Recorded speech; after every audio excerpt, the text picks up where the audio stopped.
علیہ وعلی آلہ وصحبہ اجمعین۔ محترم حضرت امیر شریعت صاحب دامت برکاتہم اور اسٹیج پر تشریف فرما تمام محترم اور موقر علماء کرام، مہمانان اعظام اور اس شہر سے تشریف لائے معزز بزرگوں اور دوستوں اور عزیز طلبہ، آپ حضرات نے سنا ہوگا کہ اردو زبان دہلی میں پیدا ہوئی اور لکھنؤ میں جوان ہوئی اور حیدرآباد میں بوڑھی ہوئی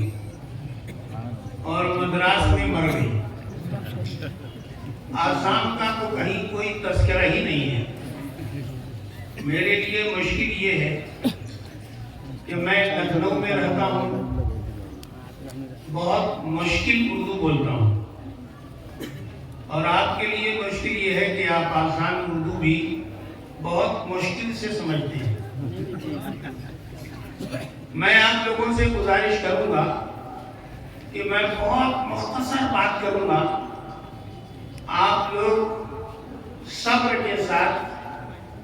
جمعے کا خطبہ سمجھ کر، جیسے جمعے کا خطبہ سمجھ میں نہیں آتا لیکن اس کا سننا واجب ہوتا ہے، اسی طریقے سے جمعے کا خطبہ سمجھ کر آپ لوگ برداشت کیجیے۔ محترم بزرگوں اور دوستوں، اس وقت میرے مخاطب تین طرح کے لوگ ہیں اور تینوں لوگوں سے مجھے تین طرح کی بات کرنی ہے۔ پہلی بات مجھے عزیز طلبہ سے کرنی ہے اور بطور خاص ان طلبہ سے کرنی ہے جو اس سال دور حدیث سے فارغ ہو رہے ہیں۔ دوسری بات یعنی علماء کرام سے کرنی ہے، مہمانوں سے کرنی ہے، بزرگوں سے کرنی ہے اور دین کے داعیوں سے کرنی ہے، خطیبوں سے کرنی ہے، اور تیسری بات عام مسلمانوں سے کرنی ہے۔ پہلی بات جو مجھے طلبہ عزیز سے کرنی ہے وہ یہ ہے کہ آج انشاءاللہ تم لوگ حضرت امیر شریعت سے بخاری شریف کی آخری حدیث پڑھ کر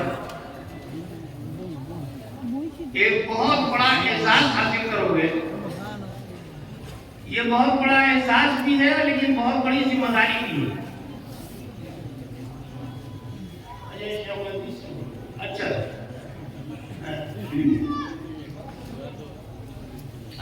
ٹھیک ہے بھائی، ہمارے دونوں بزرگ ہیں، کسی بھی بزرگ بخاری شریف جب طلبہ پڑھیں گے، بخاری شریف میں 7563 روایت ہے۔ آج آخری حدیث جو طلبہ پڑھیں گے وہ پڑھ کر بخاری شریف میں 7563 روایت پڑھیں گے۔ یہ بخاری کی آخری حدیث جو ابھی میں جب اسٹیج پر داخل ہو رہا تھا، ہمارے امیر شریعت صاحب پڑھ بھی رہے تھے، جو آخری حدیث ہے جس میں امام بخاری رحمۃ اللہ علیہ کے استاد حضرت احمد ابن اشتاق المعروف بالمجمع سے نقل ہے، جو محمد ابن فضیل ابن غزوان سے نقل کرتے ہیں، جو حضرت عمارہ ابن قافہ سے نقل کرتے ہیں، جو حضرت ابو سعاد سے نقل کرتے ہیں، جو حضرت ابو ہریرہ سے نقل کرتے ہیں کہ جناب رسول اللہ صلی اللہ علیہ وسلم نے فرمایا کہ دو بول ایسے ہیں جو موتی سے بھی زیادہ قیمتی ہیں، جو زبان سے ادا کرنے میں بہت ہلکے۔ قیامت کے دن جب ہمارے بول اور ہمارے اعمال تولے جائیں گے تو نہایت قیمتی اور نہایت فضیل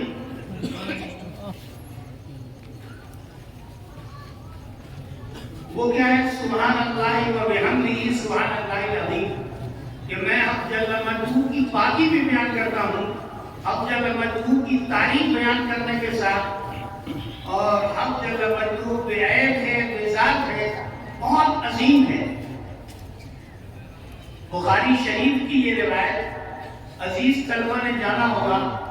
کہ بخاری شریف میں 3 جگہ موجود ہے۔ کبھی یہ دعا کے مضمون میں بھی ہے، کبھی قسم کے مضمون میں بھی ہے، اور یہاں پر اعمال کے تولے جانے کے موضوع پر بھی ہے۔ گویا امام بخاری رحمۃ اللہ علیہ نے پہلی حدیث جو بخاری شریف میں تقریباً 7 جگہ ہے،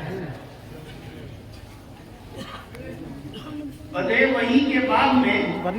امام بخاری رحمۃ اللہ علیہ نے جو پہلی حدیث لکھی ہے، جو نیت والی حدیث کے نام سے جانی جاتی ہے، جس میں یہ کہا گیا ہے کہ اعمال کی صحت اور اعمال پر ثواب نیت پر موقوف ہے۔ جتنی نیت ہوگی اتنا ہی اجر ملے گا۔ اگر کسی کی ہجرت جیسا مقدس عمل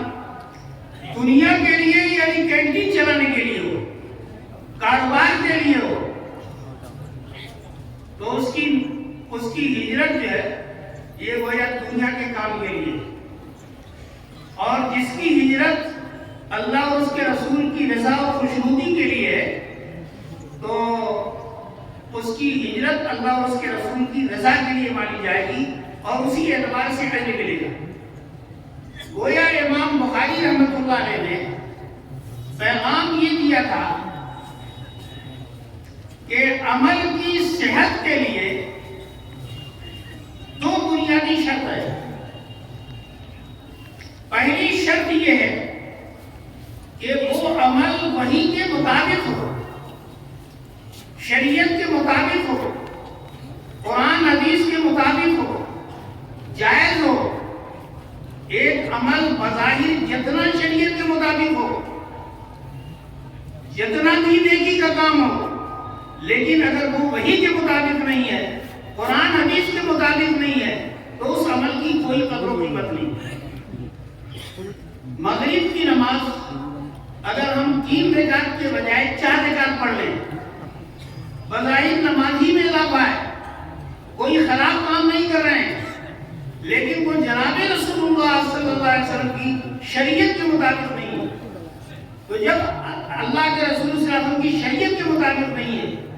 دین کے مطابق نہیں ہے، قرآن کے مطابق نہیں ہے، حدیث کے مطابق نہیں ہے، تو اس کا کوئی اجر و ثواب نہیں ملنے والا۔